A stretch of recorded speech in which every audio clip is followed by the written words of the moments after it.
Sixième calcul réfléchi de la séquence numéro 45. Premier calcul, il faut déterminer l'abscisse du point A. L'abscisse du point A, là on a 3, là on a 4. Il y a combien de parts qui séparent 3 l'unité? 1, 2, 3, 4, 5, 6, 7, 8, 9. Et donc l'abscisse du point A, c'est 3 plus 1, 2, 3 plus 3 neuvièmes. Voilà. Je peux écrire ça différemment, car 3 neuvièmes, en divisant par 3 en haut et en bas, ça fait 1 tiers. Et donc l'abscisse du point A est 1 plus 1 tiers. Je peux transformer ça en une seule fraction. 3, c'est combien de tiers? 3, c'est bien sûr 9 tiers. Et donc, je peux écrire ça, 9 tiers plus 1 tiers qui fait 10 tiers. Ou bien, si je regarde les neuvièmes, je vais trouver 27 neuvièmes plus 3 neuvièmes, 30 neuvièmes. Mais 30 neuvièmes en divisant par 3, ça fait aussi 10 tiers. Et donc l'abscisse du point A est 10 tiers. Ou, si vous voulez, 3 plus 1 tiers. Bien sûr, je ne peux pas l'écrire sous forme d'un nombre décimal. Pourquoi? Parce que 3 plus 1 tiers, la division ne s'arrête pas. Ça fait environ 3,33. Mais moi, je préfère garder la valeur exacte qui est de 10 tiers ou 3 plus 1 tiers. Deuxième, il faut calculer 3 fois, entre parenthèses, 5 plus 3 fois 2. Là, il faut un peu se rappeler des priorités de calcul. Là, j'ai un calcul avec des parenthèses. Donc, je commence par effectuer les calculs entre parenthèses. Mais dans la parenthèse, j'ai une addition et une multiplication. Je dois d'abord commencer par la multiplication. Donc, je dois commencer par faire 3 fois 2. Ceux qui ont fait 5 plus 3, 8 fois 2, 16, ils n'ont pas respecté les priorités de calcul. Donc, je dois commencer par faire 3 fois 2, 6. Et donc, le calcul, c'est 3 fois, entre parenthèses, 5 plus 6. 5 plus 6, ça fait 11. Et 3 fois 11, 33. Donc, je répète les priorités de calcul. Première priorité de calcul, les parenthèses.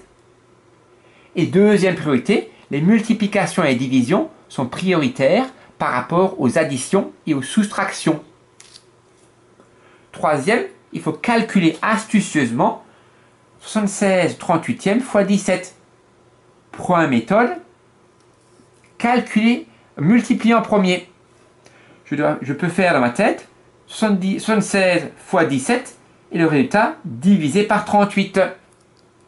Cela me semble légèrement difficile. 76 fois 17, je peux peut-être trouver 1292 dans ma tête, mais après pour le diviser par 38, ça ne me semble pas la méthode la plus simple. Deuxième méthode, diviser en premier. 17 divisé par 38, et le résultat fois 76. Je ne pense pas que ce soit une méthode simple, pour la simple raison que 17, il faut d'abord allumer, que 17 divisé par 38 ne donne pas un nombre décimal. La division ne s'arrête pas. Donc ce n'est pas une méthode adaptée. Dernière méthode qui, je l'espère, va marcher, s'il n'y en a aucune qui marchera, la méthode, elle s'appelle calcul la fraction. 76 38e fois 17. Il se trouve que 38 fois 2, ça fait 76.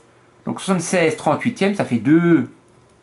Et 2 fois 17 fait 34.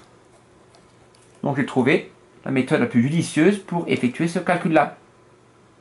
Si jamais cette méthode n'avait pas fonctionné, j'aurais pris la première, mais je n'aurais pas pu le faire mentalement. J'aurais dû poser les opérations.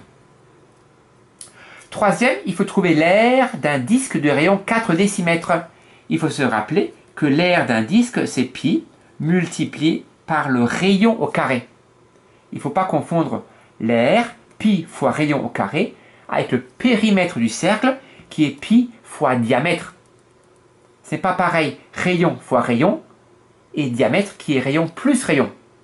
Donc ici, pi, c'est toujours pi, et le rayon, c'est 4. Et donc, la valeur exacte de l'aire du disque, c'est 4 fois 4, 16. 16 fois pi décimètre carré. sa valeur exacte. Si je veux remplacer pi par 3, ce qui nous suggère l'énoncé, donc si je remplace pi par environ 3, je trouve une aire approximative de 16 fois 3, c'est-à-dire 48 décimètres carrés. Dans les exercices, on prendra plutôt 3,14 comme approximation de pi, et donc on trouvera comme R 16 fois 3,14, c'est-à-dire 50,24 décimètres carrés. Voilà.